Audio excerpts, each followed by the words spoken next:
जय हिंद फ्रेंड्स। आप सभी का SSC official 2K YouTube channel में स्वागत है।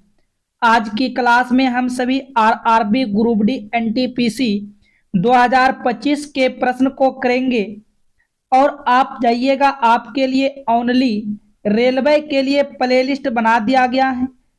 आप प्लेलिस्ट पर जाने के बाद आप जब रेलवे पर क्लिक करेंगे तो वहां पर सिर्फ आपको रेलवे के लिए ही वीडियो मिलेगा। तो वहां से जाकर सभी वीडियो आप जरूर देख लीजिएगा।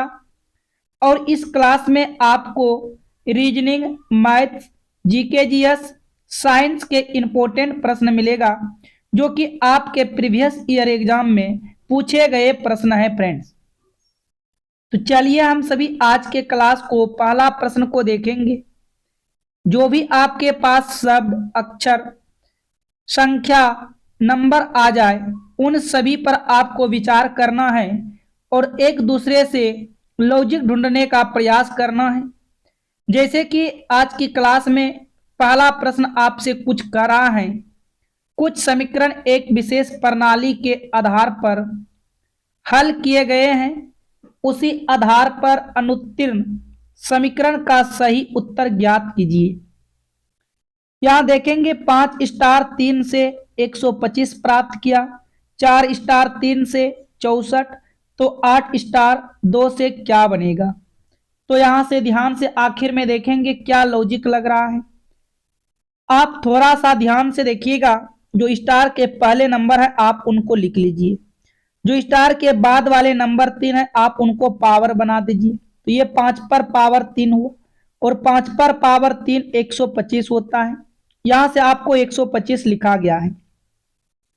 तो यहां से भी देखेंगे स्टार के पहले 4 था, हम सभी 4 को लिखेंगे और जो स्टार के बाद है उसको पावर बना देना है। तो ये 4 का क्यूब 64 होता है। 4 का क्यूब क्या होता है, 64 होता है। और यहां से देखो 64 लिखा गया है। सेम लॉजिक आप सभी को इसमें भी लगाना है। स्टार के पहले 8 है, आप 8 को लिख लो। स्टार के बाद 2 है, आप 2 को पावर बना दो। तो 8 पर पावर क्या होता है, 64। तो इसका सही जवाब 64 होगा। विकल्प सी यहां से बिल्कुल राइट आंसर होगा। चलिए आगे की ओर बढ़िएगा। अब देखिएगा प्रश्न संख्या 2 को। ये आपका प्रश्न संख्या 2 है। निम्नलिखित दिए गए विकल्पों में से विषम, भिन्न या अलग विकल्प चुनिए। यह आपके पास 4 विकल्प दिया गया है। यहां से आप देखिएगा 3 किसी ना किसी प्रकार से समान होगा जबकि एक अलग होगा। यदि आप यहां से सम विषम के आधार पर जाते हो, आपको 10 और 3 यहां से 10 और 30 सम संख्या दिखाई देगा। 115 और 5 ये विषम संख्या दिखाई देगा। सम विषम के आधार पर प्रश्न को चयन नहीं कर सकते हैं। यहां से देखेंगे 5 में सभी से भाग लगेगा। यदि आप 2 में भाग देते हो तो सिर्फ 2 में लगेगा, फिर 2 में नहीं लगेगा। क्या लॉजिक लग रहा है, आप थोड़ा ध्यान से देखिएगा। यदि मैं इन 10 के बारे में बात करूं, 115 और ये 30 के बारे में, ये सभी आपका जो है यहां से होगा भाज्य संख्या। ये सभी क्या होगा, भाज्य संख्या, जो कि एक से ज्यादा से भाग लगे। और आप ध्यान से देखिएगा, आपका विकल्प डी अभाज्य संख्या है। विकल्प डी क्या होगा, अभाज्य संख्या है। आपका 5 1 से कटेगा और 5 से कटेगा और किसी अन्य टेबल से नहीं कटेगा। इसलिए आपका यहां से सबसे अलग और भिन्न जो होगा विकल्प डी हो जाएगा। अगले प्रश्न की ओर बढ़िएगा। प्रश्न संख्या 3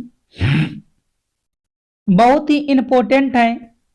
ए बी से छोटा है लेकिन सी से लंबा है। डी ए से छोटा है लेकिन सी से लंबा है। ई बी से छोटा है लेकिन ए से लंबा है।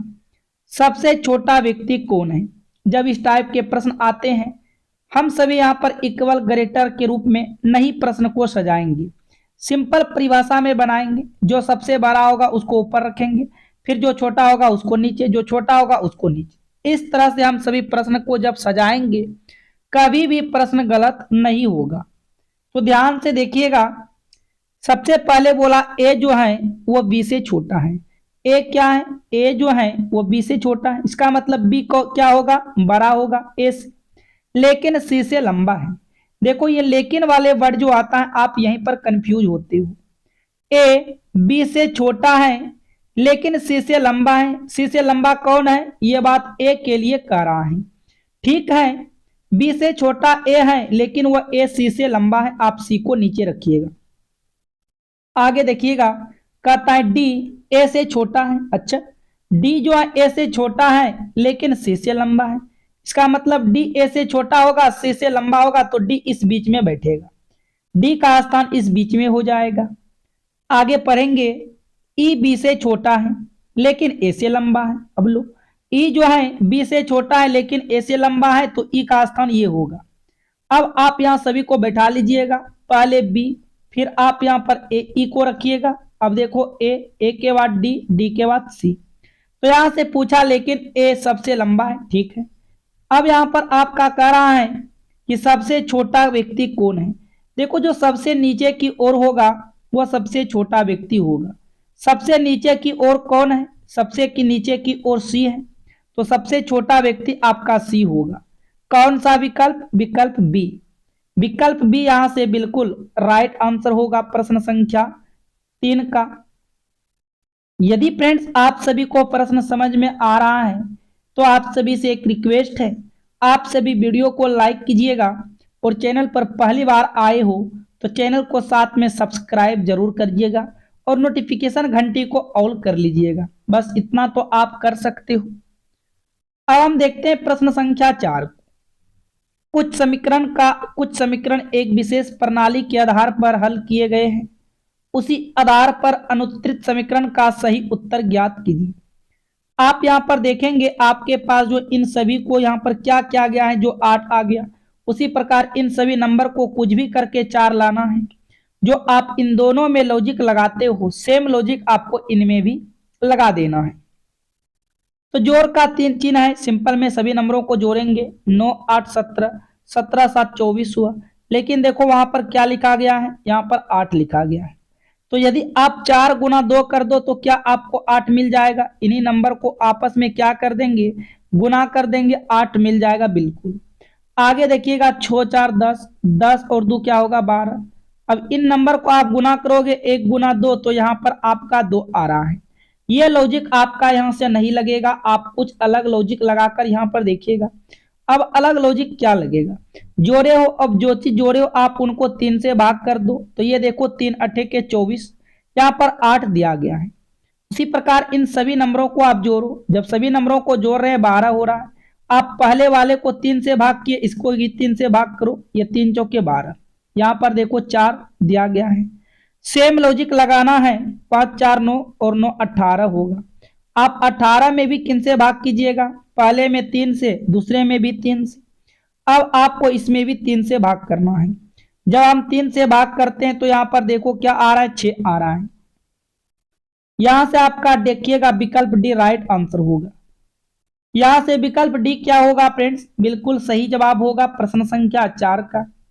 उम्मीद करते हैं आप प्रश्न को समझ चुके हो। चलिए बढ़ते हैं नेक्स्ट प्रश्न की ओर। प्रश्न संख्या 5 में आपसे पूछ रहा है, दी गई आकृति में कितने त्रिभुज हैं। यहां से फ्रेंड्स आप सभी को त्रिभुज की संख्या बताना है। आप सिंपल पहले काउंट कीजिएगा, देखिएगा 1, उसके बाद यहां से 2, यह बनेगा 3 4 5 6 7। 7 तो आपने सिंगल सिंगल गिन लिए। 7 के बाद और कहीं बन रहा है क्या, देखो फ्रेंड्स ये आपका त्रिभुज नहीं बन रहा, ये आप मत गिनिएगा क्योंकि ये त्रिभुज नहीं बन रहा है। और यहां से अब देखिएगा 7 के बाद आप यदि 2 और 7 को मिला दूं, किसको मिला दें, 2 और 7 को मिला दें इस तरह से, तो एक यहां से बना।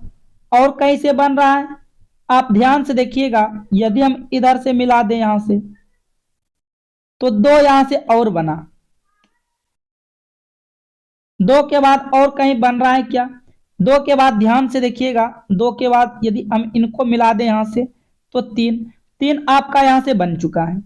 और बन रहा है फ्रेंड्स, आप ध्यान से देखिएगा, क्या आपका ये जो है 12 वाला भी तो त्रिभुज बनेगा ना, एक ये 12 वाला बनेगा। आप यहां से 1 प्लस कीजिएगा, सभी को ऐड कीजिएगा, तो यहां से आप कह सकते हो 11 त्रिभुज है। इसमें त्रिभुज की संख्या क्या होगा 11, यहां से बी बिल्कुल सही जवाब होगा। इनमें त्रिभुज की संख्या फ्रेंड्स आपका 11 आ जाएगा। चलिए आगे की ओर बढ़िएगा, प्रश्न संख्या 6 को देखिएगा। आपसे इनमें कह रहा है जब दर्पण को रेखा MN पर रखा जाता है तो दी गई आकृति का सही दर्पण प्रतिबिंब ज्ञात कीजिए। आपको यहां पर बताना है इसका सही दर्पण प्रतिबिंब क्या होगा। दर्पण प्रतिबिंब और कागज कटिंग में छोटे छोटे गलतियों से आंसर को निकाला जा सकता है। सबसे पहले आपका ये फूल जो है फ्रेंड्स देखो इस साइड से गया है। सबसे पहले आपका कुछ डिजाइन अब जो है इधर से होना चाहिए। ये फूल आपका इस तरह से होना चाहिए, इस तरह से। यहां से आपका फूल का डिजाइन इस तरह होना चाहिए, इस तरह से। अब देखो यह पत्ती आपका फ्रेंड्स, ये पत्ती जो है आपका, ये पत्ती कुछ इस तरह से यहाँ ऊपर की तरफ होना चाहिए। देखो सेम तो नहीं बना पाएंगे लेकिन कुछ मैं आपको समझा सकता हूँ इस तरह से। फिर ये वाला पत्ती एक आपका इस तरह से होगा इस साइड, ठीक है। पर यहाँ पर आप ए में देख सकते हो ये बिल्कुल आपका गलत होगा, सी भी गलत हो जाएगा और यहाँ से डी भी गलत होगा। यहाँ से मात्र आपका विकल्प बी राइट आंसर होगा। यहां से बी क्या हो जाएगा, बिल्कुल सही जवाब होगा। आइए नेक्स्ट प्रश्न की ओर, प्रश्न संख्या देखिएगा ध्यान से क्योंकि वो प्रश्न कर चुके हैं। प्रश्न संख्या देखेंगे 7 को, काफी इंपोर्टेंट है। कहता है उस विकल्प का चयन करें जो नीचे दी गई श्रृंखला को पूरा करेगा। आप ध्यान से देखिएगा फ्रेंड्स, आपके पास यहाँ पर कुछ अक्षर और खाली स्थान दिया गया है, आपको यहाँ पर पूरा करना है। सबसे पहले हम देखेंगे यहाँ पर खाली है, खाली किसके किसके बीच है, ओ और डब्लू के बीच है। या तो हम देखेंगे ओ के बाद क्या भरा गया है, यहाँ पर ओ के बाद खाली है, ओ के बाद आने वाली अक्षर। तो यहाँ से देखेंगे ओ के बाद एम है और यहाँ भी ओ के बाद एम है, तो हम यहाँ पर भी क्या भर देंगे, एम भर देंगे। दोनों जगह ओ के बाद एम एम था तो यहाँ से भी एम भर दिए। उसके बाद देखो ई के बाद खाली है, देखेंगे यहाँ से देखो ई के बाद एस भरा गया है और कहीं ई के बाद यहाँ भी एस भरा गया है, तो आगे भी हम यहाँ पर क्या भर देंगे, यहाँ पर भी आपको एस भर देना है, ठीक है। उसके बाद फिर देखो एस के बाद अब बन गया, एस के बाद क्या भरा गया, यहाँ से एस के बाद ओ भरा गया, एस के बाद ओ भरा गया और यहाँ भी देखो एस के बाद ओ भरा गया। तो यहाँ पर भी आपको क्या करना, एस के बाद ओ भर देना है, ठीक। अब देखो ए के बाद क्या भरा गया है, अब दिमाग लगाइएगा, यहाँ देखो ए के बाद ई भरा गया, यहाँ भी ए के बाद ई भरा गया, तो यहाँ भी हम क्या भर देंगे, ए के बाद आपको इस बीच में ई भर देना है। आगे देखो एम के बाद क्या भरा गया, यहाँ एम के बाद डब्लू, एम के बाद डब्लू, एम के बाद क्या है, डब्लू डब्लू है, आपको यहाँ पर भी क्या डाल देना है, डब्लू डाल देना है। उसके बाद डी, डी के बाद देखो क्या है, डी के बाद ए और यहाँ भी डी के बाद ए, तो आप यहाँ पर क्या डालिएगा, डी के बाद ए को डालिएगा। लास्ट अब बचा है डब्लू के बाद क्या डालाएगा, डब्लू के बाद डी और डब्लू के बाद डी, तो यहां से आपको क्या डाल देना है, डी डाल देना है। आपने क्या क्या भरे, एम, उसके बाद एस ओ, फिर देखो ई, ई के बाद डब्लू, डब्लू के बाद ए के बाद डी। यहां से विकल्प को मैच कीजिएगा, विकल्प A M S O E W A D, A नहीं होगा फ्रेंड्स, यहाँ डब्लू आ गया, ये गलत होगा। बी को चेक कीजिएगा, बी में देखो ओ आ गया, ये भी गलत होगा। सी को चेक कीजिएगा, M S O E W A D, यहां से आपका सी राइट आंसर होगा। कौन सा विकल्प होगा, विकल्प 7 का जो है सी बिल्कुल सही जवाब हो जाएगा। आप सभी प्रश्न को जाकर रेलवे के प्लेलिस्ट में जरूर देखिएगा, आपको वहां से बहुत सारे प्रश्न समझ में आ जाएगा फ्रेंड्स। अगले प्रश्न की ओर बढ़ते हैं, प्रश्न संख्या 8 को देखिएगा। कहता है नीचे दिए गए विकल्पों में से संबंधित शब्द को चुनिए। देखो पैमान का संबंध जो है ये लंबाई के साथ रखा गया है, ठीक है। उसी प्रकार इसमोग्राफर का संबंध इनके साथ होगा। जिस प्रकार पैमान के द्वारा लंबाई को मापा जाता है उसी प्रकार सिस्मोग्राफ से किसे नापा जाता है, तो हम यहां से कह सकते हैं भूकंप को। किसको फ्रेंड्स, भूकंप को। यहां से आपका डी राइट आंसर होगा। यहां से डी क्या हो जाएगा, बिल्कुल सही जवाब होगा प्रश्न संख्या 8। आगे की ओर बढ़िएगा, प्रश्न संख्या 9 को देखिएगा। ब्लड और रिलेशन के प्रश्न है। कहता है डी के का भाई है, अम के की बहन है, आर डी का पिता है और एस अम की माता है, के का आर से क्या संबंध है। तो यहां से देखिएगा, पहले बोला डी जो है वह के का भाई है, ठीक है। डी क्या है, डी जो है वह के का भाई है, तो के का भाई डी है, आप इसको प्लस रखिएगा। फिर बोला अम, के की बहन है, अम जो है वह के की बहन है, के की बहन कौन है, एम, तो माइनस से सूचित कीजिएगा। आर डी का पिता है, आर जो है डी का पिता है, आर ऊपर चला जाएगा और ये पिता आप इसको प्लस कीजिएगा, आर डी का पिता है। और अस अम की माता है, अच्छा माता होगा तो ये दोनों पति पत्नी हो जाएंगे, तब तो एम की माता एस होगा क्योंकि ये सभी आपस में भाई और बहन है। अब पूछा कि बताओ के आर से क्या संबंध है। फ्रेंड्स, आर ने जिसके साथ से लगा रहता है वही पूछेगा। से किसके पास लगा है, से आर के पास लगा है। आर ने के को क्या कहेगा, देखो है तो के इसकी संतान है, लेकिन ये हम नहीं बता सकते हैं ये पुत्र है कि पुत्री, या तो पुत्र भी हो सकता है या तो पुत्री भी हो सकता है, मेल या फीमेल में से इसका स्थिति कंफर्म नहीं है, तो हम बोल सकते हैं या तो पुत्र होगा या तो पुत्री। यहां से आपका सी राइट आंसर होगा, क्योंकि क्योंकि के का जो है जेंडर पता नहीं है, हाय आर और एम का ही संतान पर इसका जेंडर क्लियर नहीं है, हम कह सकते हैं या तो पुत्र होगा या तो पुत्री होगी। चलिए आगे की ओर बढ़िएगा, प्रश्न संख्या 10 को देखिएगा। इनमें कहता है स्नातक शहरी महिलाओं को कौन से क्षेत्र निरूपित करता है। देखो यहां से आपको स्नातक भी होना चाहिए, शहरी और महिला तीनों में होना चाहिए, तभी जाकर वो आपका सही होगा। आप देखेंगे ये त्रिभुज के अंतर्गत जितने भी लोग आ रहे हैं ये सभी आपका क्या है, स्नातक, ठीक। उसके बाद सॉरी यहाँ पर महिला है, क्या है, महिला है। उसके बाद देखो ये वृत्त के अंतर्गत जितना भी आ रहे हैं ये स्नातक है, और ये आपका वर्ग के अंतर्गत जितना आ रहा है ये शहरी है। लेकिन देखो ये 5 ऐसा है जो कि स्नातक शहरी महिला तीनों के अंतर्गत आ रहा है, हम कह सकते हैं इसे कितने क्षेत्र हैं, 5 क्षेत्र हैं। यहां से विकल्प भी आपका बिल्कुल सही जवाब होगा जो कि शहरी स्नातक महिला को दर्शाती है, शहरी स्नातक महिला को दर्शाती है। यहां से आपका विकल्प भी राइट आंसर होगा। चलिए नेक्स्ट प्रश्न की ओर बढ़िएगा, ध्यान पूर्वक प्रश्न संख्या 11 को, तो ये आपका प्रश्न संख्या 11 है। देखो कहता है यदि सुपर को 63 और क्लास को 20, तो बताओ स्टडी को क्या लिखा जाएगा। हम सभी जानते हैं जब इस टाइप के प्रश्न आते हैं तो सबसे पहले नंबरिंग कर लेते हैं। जैसे देखने वाले एस, एस का नंबर 19 प्लस यू का नंबर 21 प्लस पी का नंबर 16 प्लस ई का नंबर 5 और आर का नंबर 18, सभी को जोड़ देंगे। 8 5 13, 13 6 19, 19 1 20, 20 9 29, केरिनो हासिल 2, 2 1 3, 3 1 4, 2 6 1 7।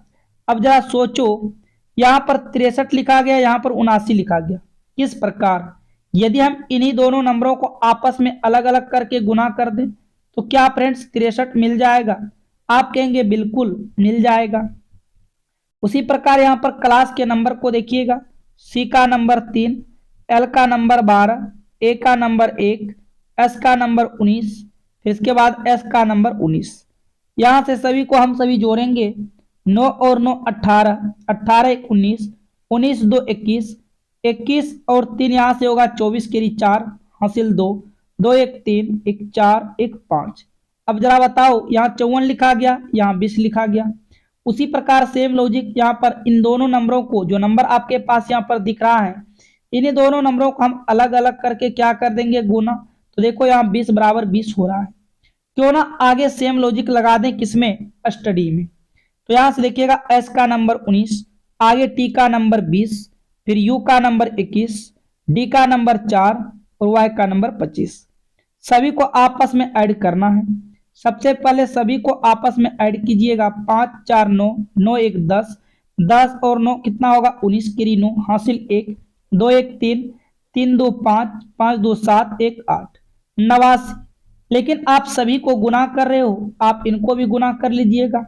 8 गुना 9 कीजिएगा तो 9 8 72, 8 गुना क्या होगा फ्रेंड्स, 9 8 के 72 होगा।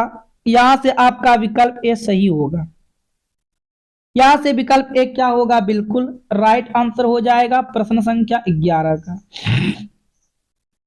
आगे की ओर बढ़िएगा, प्रश्न संख्या 12 को ध्यान पूर्वक देखिएगा। कथन आपके पास कहता है सभी दिन रातें हैं, सभी शाम रातें हैं, अच्छा, सभी रातें सुबह हैं। तो यहां से आप पहले डायग्राम इसका बनाने का प्रयास कीजिएगा। जैसे यहां पर बोला सभी दिन रातें हैं, चलो हम दिन क्या मान लिया, डी से दिन, जितने के जितने दिन हैं ये सभी क्या है, जितने के जितने कहता है सभी दिन रातें हैं, जितने के जितने दिन हैं सभी रातें हैं, हम आर से रात को मान लिए।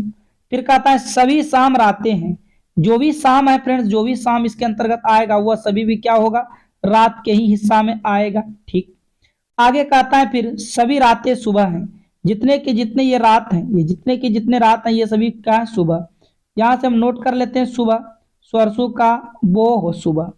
अब देखिएगा निष्कर्ष क्या कहता है। निष्कर्ष में कहता है सभी दिन सुबह हैं, सभी दिन क्या है फ्रेंड्स, सुबह है। अब दिन कहाँ है, दिन आपका ये है और सुबह का डायग्राम ये है। क्या दिन का डायग्राम सुबह के अंतर्गत में आ रहा है, बिल्कुल आ रहा है। तो ये आपका सही होगा कि हाँ सभी दिन जो है सुबह हैं। दूसरा कहता है कुछ सुबह शामें हैं। अब फ्रेंड्स क्या कुछ सुबह शामें हैं, तो सुबह कहाँ पर है, सुबह का हिस्सा ये रहा और शाम का हिस्सा ये रहा। इसके अंतर्गत थोड़ा बहुत तो आ सकते हैं, कुछ वाला कह रहा है तो ये भी आपका सही होगा। यदि कहता सभी सुबह शामें है तब गलत होगा, लेकिन यहाँ पर बोल रहा है कुछ सुबह शामें है तो ये आपका बिल्कुल सही जवाब होगा। हम कह सकते हैं कि यदि निष्कर्ष 1 और 2 दोनों अनुसरण करते हैं, क्या कह सकते हैं, यदि निष्कर्ष 1 और 2 दोनों अनुसरण करते हैं, यहां से आपका डी राइट आंसर होगा। चलिए आगे की ओर बढ़िएगा। मैं आपको कई बार बताया हूं इस टाइप के प्रश्न को। कहता है निम्नलिखित शब्दों को शब्दकोश के क्रमानुसार आरोही क्रम में व्यवस्थित कीजिए। आपको यहाँ पर सजाना है फ्रेंड्स। अब देखो सजाने के पहले हम सभी ऑप्शन पे ध्यान देते हैं। यहाँ पर 4 है और यहाँ पर 4 5 है, या तो पहले 4 आएगा या तो पहले 5 आएगा। तो मैं क्यों 1 2 3 को देखूं, इन्हीं दोनों में पहले तुलना करेंगे। आपको इन दोनों में जहां तक सेम नजर आता है वहां तक आप कट कीजिएगा। हमें यहाँ पर पी से पी कट कर देंगे, सेम नजर आया। अब ये बताना है जब आप सभी ABCD लिखते हो तो पहले आप ABCD लिखते के समय ई को लिखोगे या ओ को लिखोगे, बस इतना सा बता दो। तो कहेंगे सबसे पहले ई को लिखेंगे, इसका मतलब सबसे पहले कौन आएगा, 4 आएगा। इसका मतलब सबसे पहले 4 आएगा। जब 4 आएगा तो ये 5 वाला अब क्या हो गया, गलत हो गया। नेक्स्ट स्टेप पे देखेंगे यहाँ पर 1 3 है, यहाँ पर 1 है। अब नेक्स्ट स्टेप में पहले या तो 1 आएगा या तो 2 3 आएगा, इन दोनों में से भी एक विकल्प छट जाएगा। अब यहां से कॉमन देखेंगे, जो भी चीज आपको दोनों में कॉमन मिला आप उसको कट कर दो, कट कर दिए। अब यहाँ पर देखो बचा C और यहाँ पर बचा L। तो बताओ ABCD के हिसाब से पहले C को लिखोगे या L को, आप बोलेंगे पहले C को लिखेंगे, C का नंबर 1 है। इसका मतलब अब हम समझ गए हैं 4 के बाद क्या आएगा, 1 आएगा। 4 के बाद क्या आएगा, 1। जब 4 के बाद 1 आएगा तो ये 3 वाला क्या करेगा, आकर इसको आप उड़ा दो। नेक्स्ट स्टेप पर देखिएगा यहाँ पर 2 है और यहाँ पर 3 है। 2 और 3 में जहां तक आपको सेम नजर आते हैं वहां तक कट करो। यहाँ पर बचा T और यहाँ पर बचा L। आप ABCD लिखते के समय पहले T को लिखते हो या L को, आपका दिमाग में आंसर आएगा L को। L का नंबर क्या है, L का नंबर 3 है। तो इसका मतलब 4 के बाद 1 1 के बाद 3, तो ये 2 वाला भी आपका गलत हो गया। यहां से आपका विकल्प भी राइट आंसर होगा। इस टाइप के प्रश्न को बनाने से फ्रेंड्स जो है आप ऑप्शन को चेक करो और काफी जल्द आगे की ओर बढ़ो। ठीक है, आप जितना हो सके कम समय में प्रश्न को हल करो। जो प्रश्न आपके नहीं बनेंगे, जैसे मैथ्स का प्रश्न होते हैं, आपको वहां पर टाइम देना होगा। आइए अब बढ़ते प्रश्न संख्या 14 को देखिएगा ध्यान से। इनमें कहता है अंग्रेजी वर्णमाला में यदि BA हो जाए और PO हो जाए तो K हो जाएगा। बताओ K क्या हो जाएगा। यहां से आप थोड़ा सा लॉजिक लगाइएगा। यहां से हम क्या देखेंगे फ्रेंड्स, यहां पर बोला कि B जो है वह क्या हो जाए, A हो जाए। ठीक है, उसके बाद P जो है वह क्या हो जाए, O हो जाए। तो यहां से पूछा K क्या होगा। आप ध्यान से देखिएगा, आप B से A पर जा रहे हो, -1 कम कर रहे हो। P से O पर जा रहे हो, -1 कम कर रहे हो। यहां भी आप -1 कम करो। K का नंबर 11, 11 में से 1 जाएगा 10, 10 पर आएगा J। हम K को क्या कहेंगे, K को J कहेंगे। K को क्या कहेंगे फ्रेंड्स, K को J कहेंगे। यहां से आपका बी राइट आंसर होगा। यहां से बी क्या हो जाएगा, बिल्कुल सही जवाब होगा। चलिए अगले प्रश्न की ओर बढ़िएगा। प्रश्न संख्या 15 को देखिएगा। कहता है यदि प्लस का अर्थ भागी, माइनस का अर्थ गुना, गुना का अर्थ प्लस, भाग का अर्थ घटा है तो दिए गए इक्वेशन को हल कीजिए। जब इस टाइप के प्रश्न आते हैं तो जानते हो ना, हम सभी डायरेक्ट इक्वेशन पे ही आते हैं। तो यहां से आप लिखिएगा क्या है 45, उसके बाद प्लस है और यहां से प्लस का अर्थ बोला गया भाग, तो भाग रख देंगे 9, आगे माइनस, माइनस का अर्थ क्या बोला गुना, गुना रखेंगे 3, फिर गुना है, गुना का अर्थ बोला जोड़, जोड़ रखेंगे 15, प्लस क्या है भागी, भागी का अर्थ क्या है माइनस, आप यहाँ पर माइनस रखोगे। बोर्ड मास के नियम के हिसाब से आप पहले भाग का क्रिया कीजिएगा, ये आपका 9 × 5 = 45 कटेगा। आप 5 को 3 के साथ गुना कीजिएगा 15, प्लस क्या होगा 15, माइनस हो जाएगा 2, 15 और 15 क्या होगा 30, माइनस 2, 30 में से 2 चला जाएगा क्या होगा फ्रेंड्स 28 होगा। 30 में से 2 जाएगा क्या होगा 28। यहां से आपका डी राइट आंसर होगा। डी क्या हो जाएगा, बिल्कुल सही जवाब होगा प्रश्न संख्या 15 का। तो हम उम्मीद करेंगे फ्रेंड्स आप यहां तक सभी प्रश्न को समझ चुके हो। चलिए अब हम सभी देखेंगे इस जगह से आगे की ओर जीके जीएस का काफी इंपॉर्टेंट प्रश्न, साथ में करंट अफेयर्स का भी प्रश्न रहेगा। लेकिन आपसे एक छोटा सा रिक्वेस्ट है, आपने अभी तक वीडियो को लाइक नहीं किए हैं तो फ्रेंड्स वीडियो को लाइक करके चैनल को सब्सक्राइब कीजिएगा, साथ में बेल आइकन घंटी को ऑल करके वीडियो को आपने स्टडी ग्रुप में शेयर जरूर कीजिएगा। तो देखो ये आपका पहला प्रश्न है, ध्यान से आप सभी प्रश्न को बनाइएगा। कहता है हाल ही में दिव्यांग क्रिकेट चैंपियंस ट्रॉफी कहां आयोजित की जाएगी। तो ये जो है श्रीलंका में आयोजित की जाएगी। कहां पर, श्रीलंका। यहां से आपका भी राइट आंसर होगा। आगे की ओर बढ़िएगा। कहता है दुनिया के सबसे बड़े जल विद्युत बांध का निर्माण कौन सा देश कर रहा है। इसका राइट आंसर होगा चीन। कौन सा देश कर रहा है, तो चीन कर रहा है। यहां से विकल्प भी करेक्ट हो जाएगा। चलिए अगले प्रश्न की ओर। कहता है किंग कप इंटरनेशनल ओपन 2024 का आयोजन कहां किया जाएगा। तो फ्रेंड्स ये शेनझेन में किया जाएगा। कहां किया जाएगा, शेनझेन। यहां से आपका सी राइट आंसर होगा। आगे की ओर बढ़िएगा। हीरो फ्यूचर एनर्जीज ने कहा 29 मेगावाट की सौर परियोजना शुरू की है। तो इसका राइट आंसर होगा ये कर्नाटक में शुरू किया है। कहां पर शुरू किया है, कर्नाटक। यहां से भी बिल्कुल सही जवाब होगा। चलिए नेक्स्ट प्रश्न की ओर। राष्ट्रपति द्रौपदी मुर्मू ने कितने बच्चों को प्रधानमंत्री राष्ट्रीय बाल पुरस्कार से सम्मानित किया है। तो टोटल 17 बच्चों को सम्मानित किया है।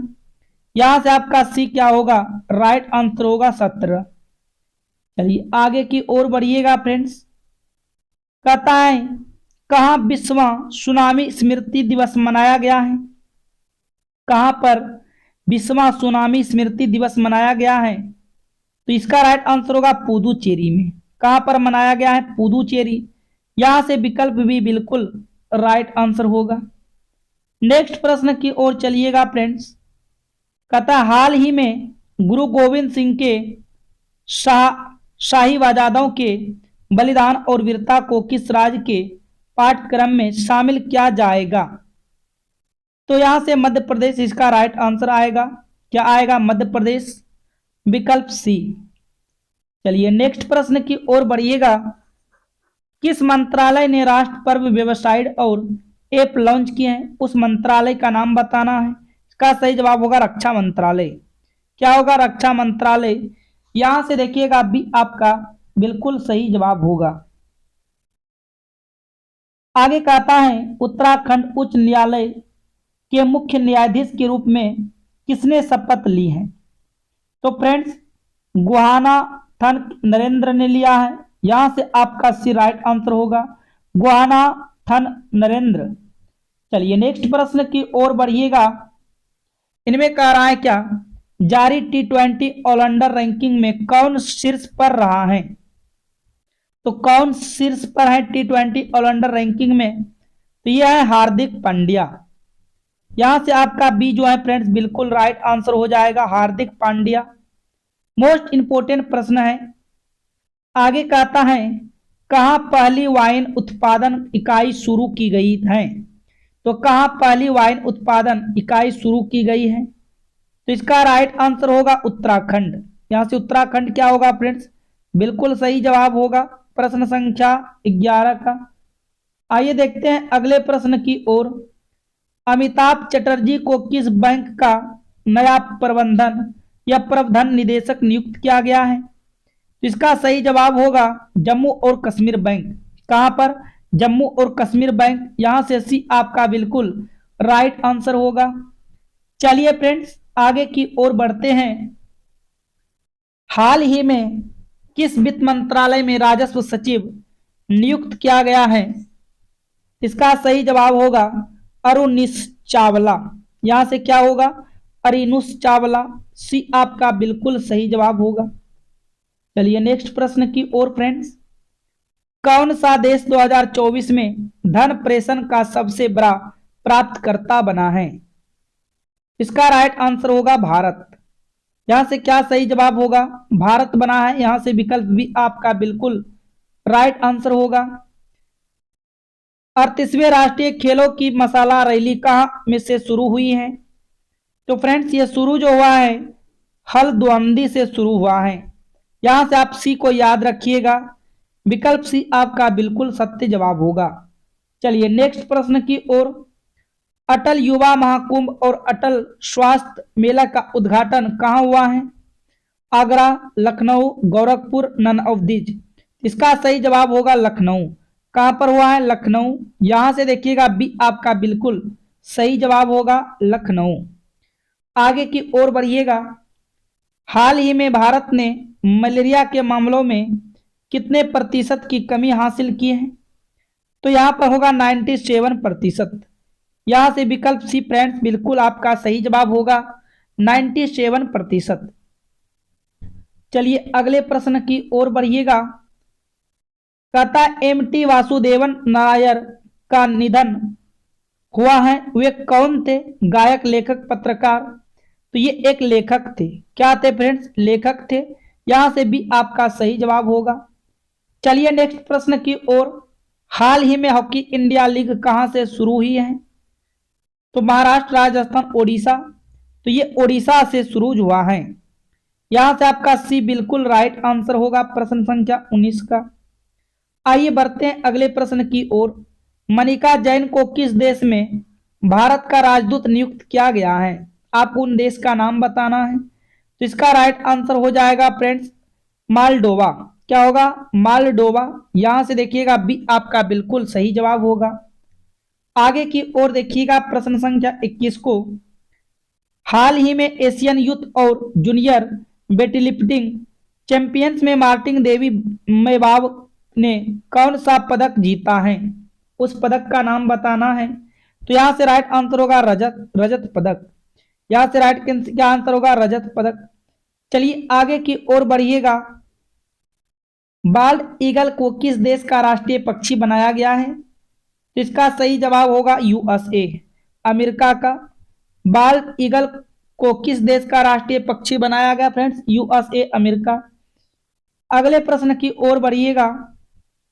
हाल ही में आईसीसी ने किस भारतीय खिलाड़ी पर मैच फीस का 20% जुर्माना लगाया?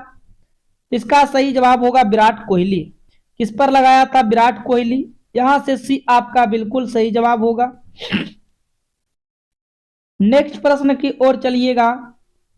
हाल ही में जारी आईसीसी टेस्ट ऑलराउंडर रैंकिंग में कौन शीर्ष पर रहा है? तो आपका यहां से सही जवाब होगा रविंद्र जडेजा। क्या होगा फ्रेंड्स? रविंद्र जडेजा। यहां से विकल्प भी आपका बिल्कुल सही जवाब होगा। चलिए आगे की ओर बढ़िएगा। प्रश्न संख्या 25 देखिएगा फ्रेंड्स। कहता है जस्टिस जीएस, क्या है फ्रेंड्स? जस्टिस जीएस संधावालिया को किस राज्य के हाईकोर्ट का चीफ जस्टिस नियुक्त किया गया है? तो ये क्या गया हिमाचल प्रदेश का। कहाँ है हिमाचल प्रदेश। यहां से देखिएगा सी आपका बिल्कुल राइट आंसर होगा। चलिए नेक्स्ट प्रश्न की ओर चलिएगा। कहता है कौन 2025 में महिला कबड्डी विश्व कप की मेजबानी करेगी। तो कौन करेगा बिहार।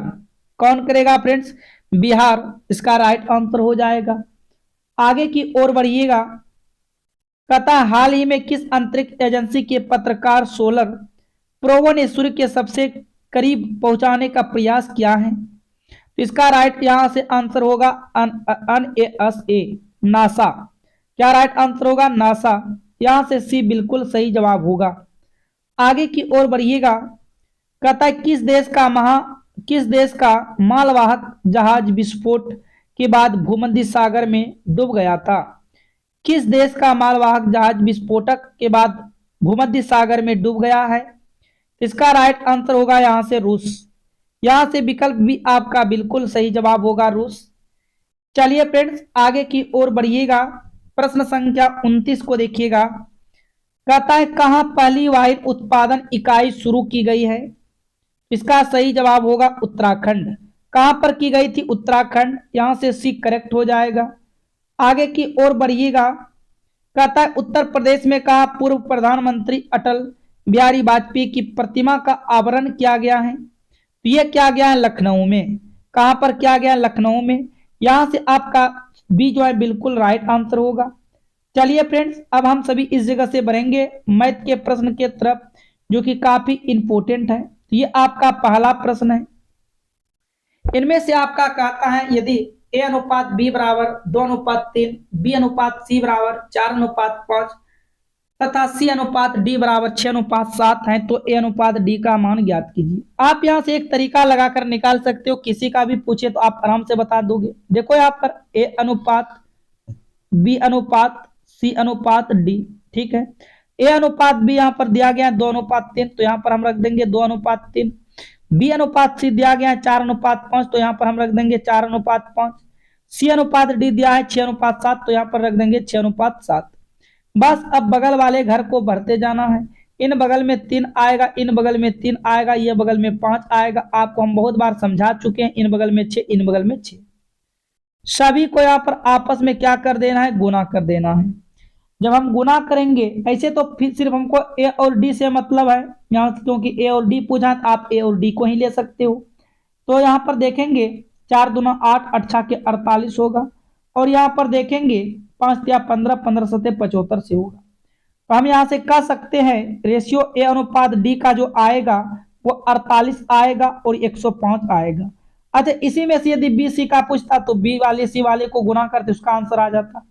किसी का भी पूछे तो यहां से आप आराम से आंसर बता सकते हो।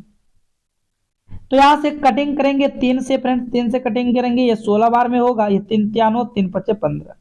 तो यहां से हम कह सकते हैं इसका अनुपात होगा 16:35। इसका अनुपात क्या आएगा फ्रेंड्स 16:35 होगा। यहां से आपका सी राइट आंसर होगा। सी यहां से क्या हो जाएगा बिल्कुल सही जवाब होगा। चलिए आगे की ओर प्रश्न संख्या 2 को देखिएगा। कहता यदि ए का वेतन बी से 25% कम है तो बी का वेतन ए से कितना प्रतिशत अधिक होगा। देखो यहां पर 2 लोग हैं, एक लोग ए है एक लोग बी है। और यहां पर बोल दिया ए का वेतन जो है वो बी के वेतन से 25% हमेशा कम होता है। यदि सपोज दैट हम मान लू बी का वेतन 16 होगा तो ए का वेतन 75% होगा क्योंकि हमेशा 25% कम है। आगे पूछा बी का वेतन ए के वेतन से कितना अधिक है। तो देखो यहाँ पर बी का वेतन ए के वेतन से कितना अधिक है 25 अधिक है। क्या है फ्रेंड्स 25 अधिक है। अच्छा ये 25 अधिक किससे है ए से है कि बी से है। बी तो खुद अपने आप में है तो आप कहेंगे ए से अधिक है तो आप ए को नीचे रखोगे। प्रतिशत के लिए क्या करना है प्रतिशत के लिए आप 100 से गुणा कर लोगे। कटिंग करेंगे 25 के 75 ये आपका आ जाएगा 100/3। इसको हल करेंगे 33.1/3%। इसको हल करने के बाद क्या आ रहा है फ्रेंड्स 33.1/3%। तो यहां से आपका सी राइट आंसर होगा। यहां से विकल्प सी क्या हो जाएगा बिल्कुल सही जवाब होगा प्रश्न संख्या 2 का। चलिए आगे की ओर बढ़ते हैं। प्रश्न संख्या 3 को देखिएगा। इनमें से कह रहा है यदि चीनी का मूल्य 10% गिर जाता है तो किसी घर में चीनी खपत कितनी प्रतिशत बढ़ाई जाए ताकि चीनी पर होने वाले व्यय में कोई गिरावट ना आए। देखो बात समझिएगा, क्या बोल रहा है, चीनी का मूल्य में 10% गिर गया। मान लो सपोज दैट पहले 40 रुपया केजी चीनी मिल रहा था, 40 रुपए में 1 केजी चीनी मिल रहा है, ठीक है, लेकिन अब 30 रुपए में 1 केजी चीनी मिलने लगा। तो इसका मतलब क्या हुआ, दाम घट गया, ठीक है फ्रेंड्स। लेकिन वह चाहता है हम अभी भी 40 रुपए का ही चीनी खाएंगे, ठीक है। लेकिन अब बताओ 1 केजी मिलेगा या 1 केजी से ज्यादा मिलेगा, क्योंकि अब तो 30 रुपए में 1 केजी मिल रहा है, तो 40 रुपए में 1 केजी से ज्यादा मिलेगा। तो वही यहां पर कह रहा है कि बताओ अपनी खपत में, अपनी चीनी में कितनी प्रतिशत वह वृद्धि कर दे ताकि जितना का पहले चीनी खा रहा था उतने रुपए का अभी भी खाएगा। जब इस टाइप के प्रश्न आ जाए, आपको मेन देखना यहाँ पर क्या है फ्रेंड्स, यहाँ पर 10% गिर रहा है, चीनी का मूल्य क्या हो रहा है, 10% गिर रहा है। आप यहाँ पर 10 को लिखेंगे। अच्छा मान लो पहले चीनी 100 रुपए केजी मिल रहा था, मान लेते हैं पहले 100 रुपए चीनी केजी मिल रहा था, जब 10% गिर गया तो चीनी कितना मिलने लगा, 90 मिलने लगा। बताओ कितना का फ्रेंड्स यहाँ पर कमी आ गया, आप कहेंगे 10% का कमी आ गया। 10% का कमी आया, इसी का प्रतिशत निकालना है। तो 10% का कमी आया किसके कारण से, तो ये 90 के कारण से आया 10% का कमी। आप प्रतिशत के लिए क्या करोगे, 100 से मल्टीपल कर दोगे। बस यहां से आपको देखना है, ये 1 0 से 1 0 कटेगा, यह आपका 100/9 होगा। आप पूर्णांक में लाओगे तो यहां से 9 1 कम 9, 9 1 कम 9 ये होगा। कह सकते हैं 11.1/9%। क्या होगा फ्रेंड्स, 11.1/9%। यहां से आपका डी बिल्कुल राइट आंसर होगा। 11.1/9% जो है फ्रेंड्स चीनी में वृद्धि करना होगा। तो यहां तक किसी को किसी प्रकार का कोई डाउट नहीं होना चाहिए। आइए देखते हैं अगले प्रश्न को, प्रश्न संख्या 4 को। ये आपका प्रश्न संख्या 4 है, काफी इंपोर्टेंट है। कह रहा है सोमवार, मंगलवार तथा बुधवार का औसत तापमान 40 डिग्री सेंटीग्रेड है। फिर मंगलवार, बुधवार, गुरुवार का औसत तापमान 41 डिग्री सेंटीग्रेड है। यदि गुरुवार का तापमान 42 डिग्री सेंटीग्रेड है तो बताओ सोमवार का तापमान क्या होगा। तो ज्यादा कुछ नहीं करना है फ्रेंड्स, आप जानते हो इनका हम निकाल देते हैं योग। अच्छा कितने दिन है, आप यहां से नोट कीजिएगा, सोमवार, ठीक है, प्लस हो जाएगा मंगलवार, उसके बाद फिर यहां बुधवार होगा, या टोटल 3 दिन है, और बराबर में क्या है, बराबर में 40। अब बताओ 3 है तो आप बटे 3 लिखोगे, ये क्रॉस में जाकर उधर गुना हो जाएगा, तो क्यों हम डायरेक्ट यहां पर गुना कर दें 40 से। इन 3 दिनों का तो तापमान का औसत योग जो आएगा 120 डिग्री सेंटीग्रेड आएगा। उसके बाद फिर बोला मंगलवार, बुधवार, गुरुवार, फिर से यहां पर आप फिर से यहां पर उतारिएगा, मंगलवार, आगे देखिएगा क्या है, आगे बुधवार है, फिर प्लस में क्या है, गुरुवार है, प्लस में क्या है, गुरुवार। इनका तापमान 41 डिग्री सेंटीग्रेड है, ये भी 3 है, आप इनको 3 से गुना करोगे तो ये आएगा 123 डिग्री सेंटीग्रेड, ठीक है। लेकिन यहां से आपको ओनली एक चीज दिया है, गुरुवार का तापमान 42 डिग्री सेंटीग्रेड दिया गया है, गुरुवार का तापमान दिया गया है फ्रेंड्स। देखो गुरुवार का तापमान यहां से आपको कितना दिया है, 42 डिग्री दिया है। हमको निकालना है सोमवार, सोमवार कहां पर है, सोमवार यहां पर है। अब सोमवार निकालने से पहले हमको मंगल बुध निकालना होगा, मंगल बुध कहां है, मंगल बुध आपको यहां पर दिखाई दे रहा है, ठीक है फ्रेंड्स। तो मंगल बुध निकालने से पहले हमको गुरु का औसत तापमान मालूम होना चाहिए, जबकि हमको गुरुवार का औसत तापमान 42 डिग्री दिया है। हम इस जगह क्या रख देंगे, गुरुवार के जगह 42 डिग्री रख देंगे, गुरुवार के जगह 42 डिग्री होगा। ध्यान से आप बात समझिएगा, इन गुरुवार के जगह जो है ये 42 डिग्री औसत तापमान होगा। अब ये बताओ, ये मंगल बुध आपका इधर रहेगा, आप इसको पक्षांतर करोगे, बराबर के साइड लेकर जाओगे तो ये 123 में से 42 घट जाएगा। 123 में से 42 को हम घटाकर देखते हैं कितना बच रहा है। तो यहाँ पर 3 में से 2 गया 1, और 12 में से 4 गया 8, 81% क्या हो जाएगा यहाँ पर, सॉरी 81 डिग्री सेंटीग्रेड। हम यहाँ से कह सकते हैं मंगल प्लस बुध, क्या कह सकते हैं, मंगल प्लस बुध का जो है औसत तापमान कितना आया, 81 डिग्री सेंटीग्रेड आया। अब आपको देखो ये मंगल और बुध का औसत तापमान पता चल गया। ये आपका मंगल और बुधवार का औसत मान पता चल गया। आप इसके जगह क्या रख दो, 81 सेंटीग्रेड रख दो। अब ये सोमवार का निकल जाएगा। आप डायरेक्ट या तो एक या आपका पक्षांतर इधर हो क्या आएगा, घट जाएगा। तो यहां से हम क्या करेंगे, 120 में से 81 को माइनस कर देते हैं। 10 में से 1 जाएगा 9 होगा, 11 में से 3, 11 में से 8 जाएगा 3 होगा। हम कह सकते हैं 39 डिग्री सेंटीग्रेड होगा। यहां से आपका डी क्या होगा, बिल्कुल राइट आंसर होगा। 39 डिग्री सेंटीग्रेड आपका बिल्कुल राइट आंसर होगा फ्रेंड्स। प्रश्न संख्या 4। तो उम्मीद करते हैं आप सभी यहां तक प्रश्न को समझ गए हो, किसी भी प्रकार का कोई डाउट नहीं होना चाहिए। आइए देखते हैं प्रश्न संख्या 5 को। तो ये आपका प्रश्न संख्या 5 है। कहता है यदि कक्षा में 32 लड़कियों हैं और 32 लड़कियों हैं और लड़कियों व लड़कों का अनुपात 16:9 है, तब कक्षा में कितनी फीसदी प्रतिशत लड़कियों। अच्छा, यहाँ पर देखिएगा गर्ल एंड बॉय का अनुपात दिया है 16:9 है। अब जबकि यहाँ पर देखो आपसे ये बात बोल दिया कि ये 32 लड़की हैं, अनुपात में 16 है, तो ये 16 किसके बराबर, 16 32 के बराबर। आप एक रेशियो का निकालिएगा, एक रेशियो का मान कितना आया 2। अब बताओ 16 दूना के 32, 9 दूना के 18, कुछ नहीं करो आप इसमें प्रतिशत लगा दो। तो लड़की आप यहां से कहेंगे 32% होगा, लड़का आपका यहाँ पर 18% होगा। लेकिन यहाँ पर लड़की की प्रतिशत पूछा गया, लड़की की प्रतिशत ए होगा। विकल्प ए यहां से आपका बिल्कुल राइट आंसर हो जाएगा। आपको ज्यादा यहां से कुछ करने की कोई आवश्यकता नहीं है। तो हम उम्मीद करेंगे आप सभी प्रश्न को समझ चुके हो। आप अपने क्लास के टाइम टेबल को नोट कीजिएगा। 5 AM, 11 AM और शाम में 7 PM, इन 3 क्लास के साथ आप सभी को रेगुलर जुड़ना है फ्रेंड्स। और आपने अभी तक चैनल को लाइक नहीं किया है फ्रेंड्स, वीडियो को लाइक कीजिए और चैनल को साथ में सब्सक्राइब करके नोटिफिकेशन घंटी को जरूर ऑल कीजिएगा। आप 50 प्रश्न में कितने प्रश्न खुद से हल किए हैं, सही किए हैं, कमेंट करके कमेंट में बताइए फ्रेंड्स। हम फिर मिलते हैं नेक्स्ट वीडियो में। आज के लिए इतना ही। All the best, thank you.